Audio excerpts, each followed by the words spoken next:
December 14th, 2025, 4:17 local time. A narrow bridge approach outside Siversk, Donetsk Oblast. A single point .50 caliber round tears through the engine block of a BMP-2 infantry fighting vehicle. The 26-ton machine lurches forward, grinds to a halt, and blocks the only paved route across the Donetsk tributary. Behind it, 11 more vehicles, tanks, APCs, supply trucks, all stopped. One shot, one disabled vehicle, one bridge approach now completely impassable, and somewhere on the ridge 430 meters south, 4 men with 2 rifles, a thermal sight, and a radio just bought the Ukrainian defensive line, something it desperately needed. Time. I'm your host at Military Report, where we break down the most critical military operations shaping global power. Today, we're reconstructing an engagement that lasted 9 hours, involved fewer than a dozen defenders, and fundamentally altered the trajectory of the Russian winter offensive around Siversk.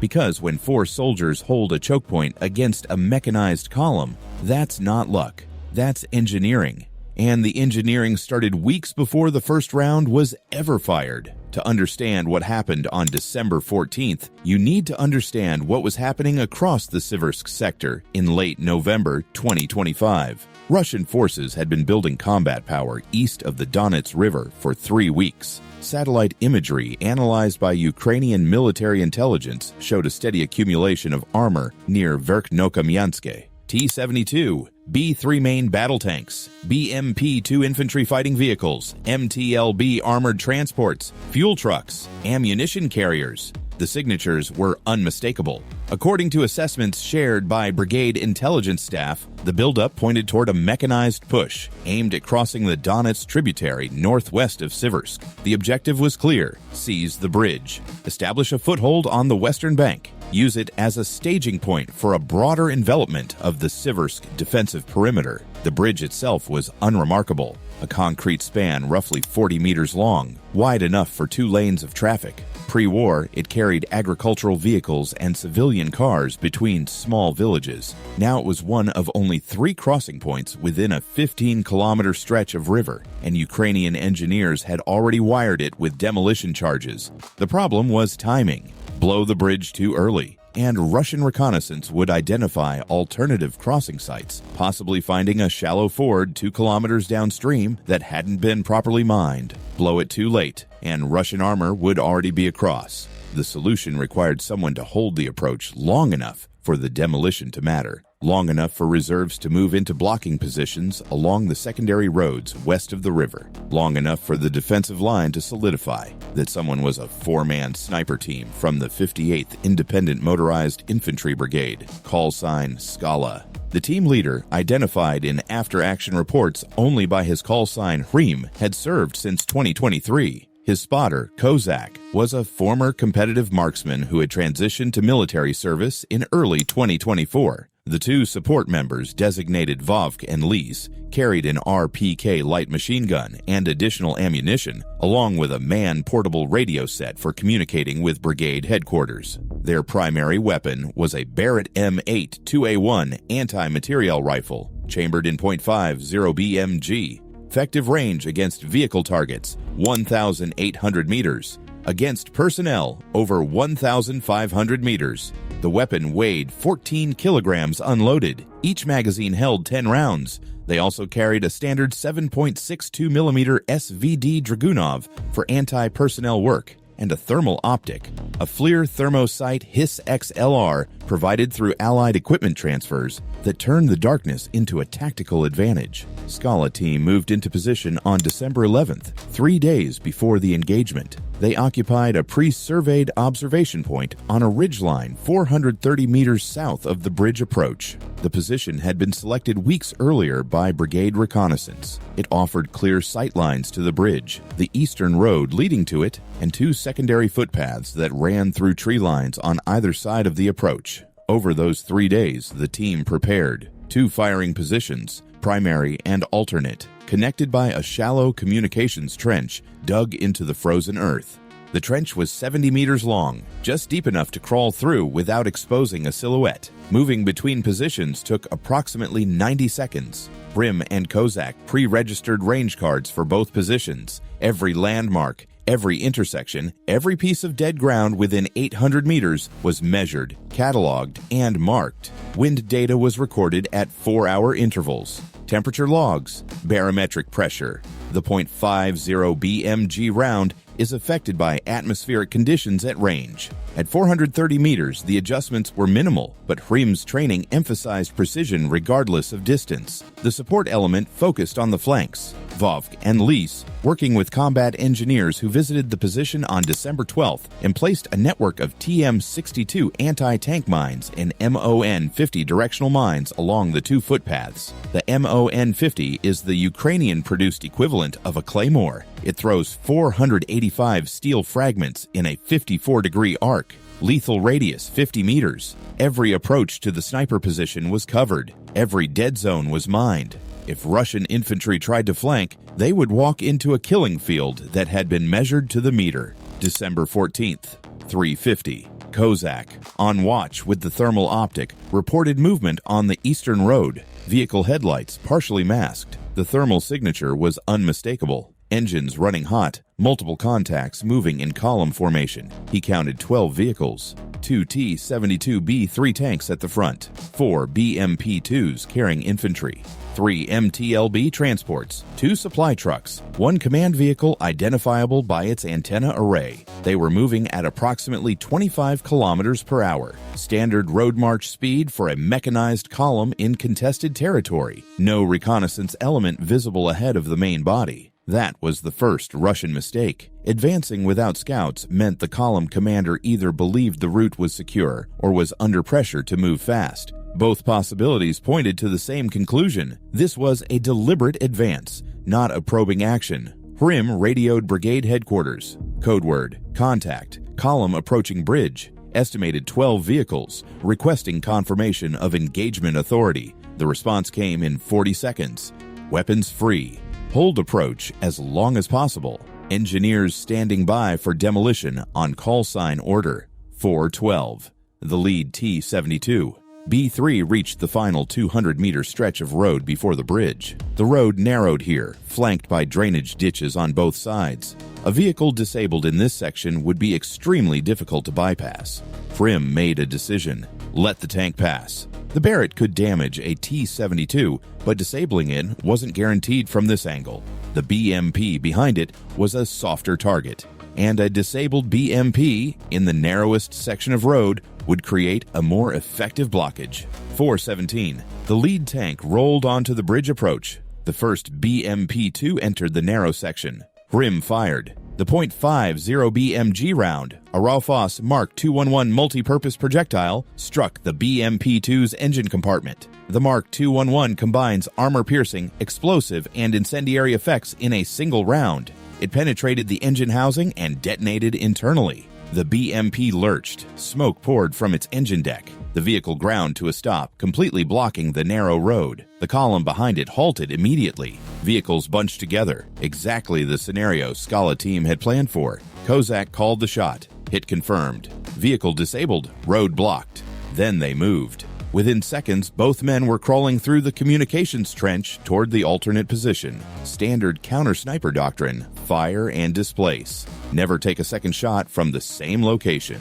Russian reaction was immediate but disorganized. The column had no clear understanding of where the shot came from. The .50 BMG report echoed across the river valley, making acoustic location difficult. The thermal signature of the Barrett's muzzle flash had dissipated by the time any Russian optics swept the ridge. For 18 minutes, the column sat motionless. Then the infantry dismounted. 4:35. Approximately 30 Russian soldiers exited the BMPs and began fanning out on both sides of the road. Through the thermal optic, Kozak tracked 3 fire teams moving south toward the tree line on the western footpath. This was the first flanking attempt. The Russian infantry moved in a standard dispersed formation, 5-meter intervals between soldiers. They reached the tree line and began pushing south through the undergrowth. At 4:41, the lead fire team crossed the first mine line. 2 MON-50S detonated simultaneously, triggered by tripwire. The fragmentation pattern swept across a 15-meter frontage.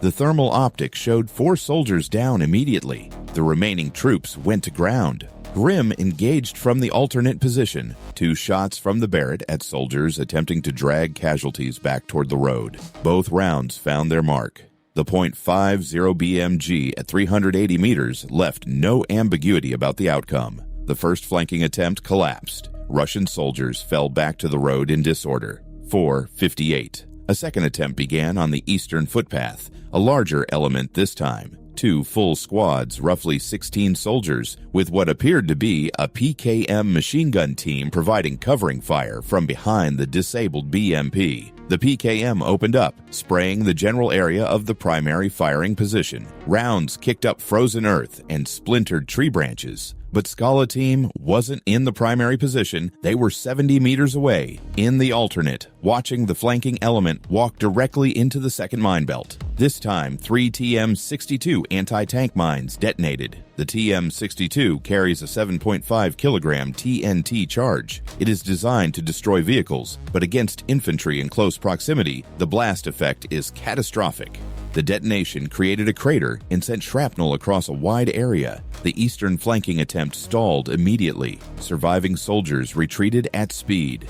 5:15. The column commander, apparently frustrated by 2 failed flanking maneuvers and unable to identify the exact sniper position, called for artillery support. The first shells landed at 5:23. 152mm rounds from what brigade intelligence later identified as a 2S-19 MSTA-S self-propelled howitzer firing from a position approximately 12 kilometers east. 6 rounds. The fire pattern bracketed the primary firing position. 3 rounds landed within 40 meters of it. Shrapnel shredded the camouflage netting Scala team had left behind when they displaced, but the team was in the alternate position, 70 meters away, and partially shielded by a rock formation. The communications trench saved them. Without it, transitioning between positions under artillery fire would have meant crossing open ground. Instead, they had a covered route that Russian observers couldn't see. Grimm reported the artillery to brigade. Incoming 152mm grid reference follows. The counter-battery radar operators at brigade level were already tracking the rounds. Within minutes, Ukrainian artillery, a battery of M777 howitzers, fired a counter-battery mission against the estimated Russian gun position. The 2 S-19 went silent after 5:31. Whether it was hit or simply displaced was unclear from Scala team's position. 5:40. A brief pause in the action. Kozak used the thermal optic to reassess the column. The disabled BMP still blocked the road. Russian soldiers had gathered behind the armored vehicles, using them as cover. The lead T-72, already across the narrow section and sitting on the bridge approach, had reversed back toward the column. Its turret traversed slowly, scanning the ridge. The tank crew couldn't identify a target. At 430 meters, a 2-man sniper team in a prepared position with overhead cover was essentially invisible to a tank's optics, especially at night. 6:10. The third flanking attempt. This time, the Russians committed a full platoon, approximately 30 soldiers. They moved on both flanks simultaneously, supported by direct fire from the tank's coaxial machine gun. The 7.62mm rounds from the T-72's machine gun tore into the ridge, but impacted well above the sniper position. The tank crew was firing at where they assumed a position might be. They assumed wrong. Vovka opened up with the RPK from the alternate position, engaging the western flanking element at 300 meters. Short, controlled bursts. 3 rounds. Pause. 3 rounds. Conserving ammunition. On the eastern flank, the infantry pushed further than before, bypassing the cratered mine zone. They were 200 meters from the alternate position when Riem made a critical call. He ordered Lys to detonate the final line of command-detonated MON-50S. 2 mines positioned as a last resort defense fired simultaneously. The fragmentation caught the lead squad in the open. The eastern element broke again. On the western side, Vovk's fire and 2 remaining tripwire mines forced the platoon to stall 250 meters out. They went to ground and stayed there. Without clear knowledge of the remaining mine density, the Russian soldiers refused to advance. 6:45. Stalemate. The column was trapped. The road was blocked. 3 flanking attempts had failed with significant casualties. Artillery had been neutralized or driven off by counter-battery fire. The tank couldn't engage what it couldn't see, and every minute that passed was a minute Ukrainian reserves used to move into position. Krim maintained radio contact with brigade throughout. Status reports every 15 minutes. Ammunition count. Casualty status. Miraculously, all 4 team members were still combat effective. Mine inventory. 2 TM-62s and 1 MON-50 remaining. 700. Dawn began to break. The thermal advantage would fade as ambient temperatures rose, and natural light reduced the effectiveness of the FLIR optic. Krim knew the tactical calculus was shifting. Daylight meant Russian forces could use drones. Small commercial quadcopters adapted for reconnaissance were standard in this sector. Once a drone spotted the position, precision artillery or even a guided munition could end the engagement in seconds. Between 7:15 and 8:30, Scala team continued to engage targets of opportunity. Kozak, using the SVD, fired on soldiers who exposed themselves near the column. 3 confirmed hits. Each shot forced the entire column to take cover for minutes at a time, further delaying any attempt to clear the blockage. At 8:20, Kozak spotted a Russian recovery vehicle, a BREM-1 armored repair and recovery vehicle, moving up the road from the east.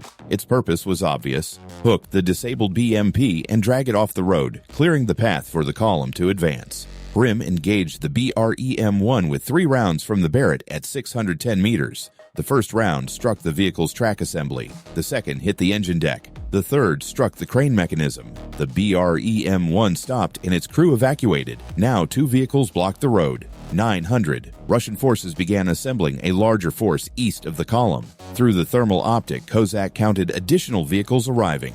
More infantry. Another tank. The combat power ratio was shifting decisively against Scala team. Krim knew the position would become untenable once the Russians committed enough force to simultaneously suppress and maneuver from multiple directions. He radioed brigade. Estimated 30 minutes until position is overrun, requesting permission to call demolition.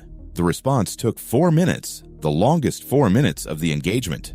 9:04. Brigade confirmed. Demolition authorized. Engineers standing by. 9:07. Krim transmitted the code word. A series of shaped charges detonated along the bridge's structural supports. The concrete span fractured and collapsed into the river. Debris and dust filled the air. The crossing point ceased to exist. The entire Russian column, its vehicles, its infantry, its accumulated combat power, was now stranded on the wrong side of a destroyed bridge with no viable crossing point for kilometers. 9:12. Scala team began extraction. They left through a drainage canal that ran southwest from the ridge toward Ukrainian-held territory. The canal was partially frozen with 15 centimeters of icy water at the bottom. They moved in single file, staying below ground level, invisible to any observation. The extraction took 40 minutes. At 09:52, all 4 members of Scala team reached the Ukrainian forward outpost at grid reference 48.87 north, 38.12 east. They carried every piece of equipment they had brought in, including the Barrett, the SVD, the RPK, the thermal optic, and the radio. They left behind expended brass, camouflage netting, and a ridge full of craters. The 9 hours between 4:17 and the bridge demolition at 9:07 were not a battle in the conventional sense. 4 men did not defeat a mechanized column. What they did was impose delay. And in modern warfare, delay is a weapon. During those 9 hours, the 58th Brigade's Reserve Battalion completed its movement into blocking positions along the secondary roads west of the Siversk perimeter. 2 companies of infantry, supported by a platoon of T-64 BV tanks and a battery of 120mm mortars, established defensive positions that had been planned but not yet occupied. When Russian forces eventually found an alternative crossing point 2 days later, on December 16th, they advanced into a prepared defense. The assault was repulsed with the loss of 3 tanks and an estimated company of infantry. The Siversk defensive line held through December 22nd, when the Russian winter offensive in that sector was officially assessed as culminated by Western military analysts. Scala team's action was not without controversy. After-action analysis revealed that brigade intelligence had initially assessed the Russian buildup as preparation for a reconnaissance in force, not a full mechanized assault. The sniper team was deployed for observation and harassment, not as a primary blocking force. The decision to engage the lead, BMP, and commit to a decisive action was Hrim's. It was made in the field, in the dark, in approximately 4 seconds. If the column had included dedicated counter-sniper assets, or if the artillery response had been faster and more accurate, the outcome could have been catastrophic for the team. There was also the question of the mine plan. Combat engineers had emplaced the mines based on predicted infantry approach routes. 2 of the 3 flanking attempts followed those predicted routes exactly. The third partially bypassed the mine belts. If the Russian infantry had been more creative, or if they had sent a single reconnaissance team ahead of the main flanking elements, the mine network could have been identified and avoided. Luck played a role. Training played a larger one. But the margin between success and failure was thinner than any after-action report would comfortably admit. Declassified brigade assessments credited Scala team with 6 confirmed vehicle engagements, 2 disabling hits and 4 suppressive, and an estimated 15 to 20 enemy casualties across the 9-hour engagement. Exact figures remain uncertain. Thermal imagery and post-engagement analysis provided partial confirmation, but the fog of battle in a dynamic nighttime engagement does not lend itself to precise accounting. The broader consequences extended beyond the immediate tactical success. Russian forces in the Siversk sector subsequently modified their approach march procedures. Columns began deploying advanced reconnaissance elements and dedicated counter-sniper teams during movement. This slowed their operational tempo, buying Ukrainian defenders additional time across the entire sector. However, the engagement also exposed a vulnerability in the Ukrainian defensive scheme. The reliance on a single bridge as a chokepoint assumed that Russian forces would not locate alternative crossings quickly. The 2-day gap before the Russians found the ford was fortunate. Had they identified it within hours, the reserves might not have been in position. Brigade engineers subsequently emplaced additional obstacles and mines at 3 potential crossing sites downstream. The gap in coverage had been an oversight. Siversk held, but not every defensive line has a 4-man team willing to sit on a frozen ridge for 3 days, waiting for a column that might never come. Comment Scala if you think the team made the right call engaging instead of just observing. 1 bridge, 1 Barrett, 1 decision made in 4 seconds. 9 hours bought with precision, preparation, and nerve. The Siversk line held. But here is the question no one in the 58th Brigade's headquarters wants to answer publicly. What happens next time? When the sniper team is not in position, when the mines are not pre-laid, when the bridge is not wired for demolition? The answer is already being tested along 100 kilometers of front line where the margins are just as thin and the stakes are exactly the same. Subscribe if you want to see how small units are shaping the outcome of the largest land war in Europe since 1945. Some positions hold because of firepower, some hold because of numbers, and some hold because 4 soldiers decided that 9 hours was enough. Enough to change everything.